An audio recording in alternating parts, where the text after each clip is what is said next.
So today I'm going to be talking about a book I read in January this year, which is Daughters of the Brothel by Deepak Yadav. The author of this book is an entrepreneur based out of Gurgaon and has worked with various NGOs in the past, like Udan Foundation and Gudia. And this book is about author's visit to this one particular brothel at GB Road in New Delhi while working with one of the NGOs. This book takes you on a melancholic journey of these various women who are at this particular brothel. They are from different backgrounds, different castes, different communities, and have yet somehow landed at the same place because of the unfortunate circumstances that existed in their life. They all have their own stories of sufferings, misfortunes, and tribulations. But one thing that is common amongst all these stories is that they all have been either forced into prostitution or have chosen it for themselves. So while reading this book, one story of this particular girl called Rupal, who is at this brothel, has actually shaken me to the core. So this girl, Rupal, belongs to the Bedia community who lives in the present-day states of Rajasthan, Madhya Pradesh and Uttar Pradesh. So Rupal tells us the story of her community and also the story of how she landed at that brothel. The Bedia community has this centuries-old and sickening tradition which says that men of the family shall pimp for their daughters and sisters. At a very impressionable age of 8 or 9 years, having been born and brought up in an environment where she has seen nothing but the female members of her family being pushed and thrown into prostitution, Rupal had somehow accepted her fate that yes, someday she will also be initiated into this business. So Rupal tells us that in the Bedia community, when the young girl has to be initiated into this business of prostitution, a small ceremony takes place which is known as the Nath Uttarai ceremony. In the Nath Uttarai ceremony, the eldest female member of the family places a nose ring on the female who has to be initiated into this business, which in this case is Rupal. The Nath Uttarai ceremony is nothing but the deflowering of the virgin girl by the highest bidder.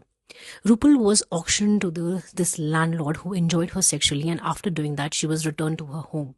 After 6 months of her Nath Uttarai ceremony, a man showed up at her door and she was made to leave with him by her own grandmother. And this is how she landed after hours of journey at this brothel at GB Road in New Delhi. What is actually nauseating is that men of this community do not actually feel any kind of remorse or regret for having done so. They justify this by saying that it is a centuries old tradition which is taken up, at one's own will, and it is nothing that has been forced on the women of this community for centuries. One thing that broke my heart into many pieces is the fact that this community prefers daughters over sons, and for all the wrong reasons. There is this paragraph on page 93 of this book, which I shall read it to you. And this is actually a reflection of the community which has for centuries justified this horrible practice in the name of tradition. Daughters are considered auspicious in my community. This is what Rupal is saying. They bring money home. Pedia parents, in order to maintain their income from prostitution, often try to prevent their daughters from getting married. If they gave birth to a baby boy, he would end up in a terrible fate. Either the boy would be drowned by the will of the family or be subjected to a terrible abusive life, or he would get trafficked and sold into big cities for begging. I mean, in today's world, when we talk about things happening around us, like female feticide, infanticide, with the people's desire to produce more and more boys, and they do not want daughters. There's a parallel world, which is this Bedia community's world, who want daughters, but it is sickening to the core to actually realize that they want these daughters for all the wrong reasons.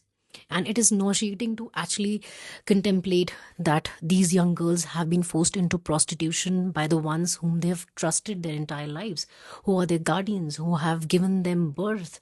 And I think this is the same with all the stories that are in this book. These girls, once into prostitution, have no way out. They become social outcasts. They are treated as mere commodities to be used and thrown away. They are never accepted back by their families if ever they are rescued from the shackles of prostitution. They are violated, manhandled in the most brutal ways, not only by the common man but also by the so-called law enforcers. This book serves as a social commentary. This book highlights the systemic failure. It highlights the decadence of humanity. This book is a necessary read if one wants to understand the complexities of social justice.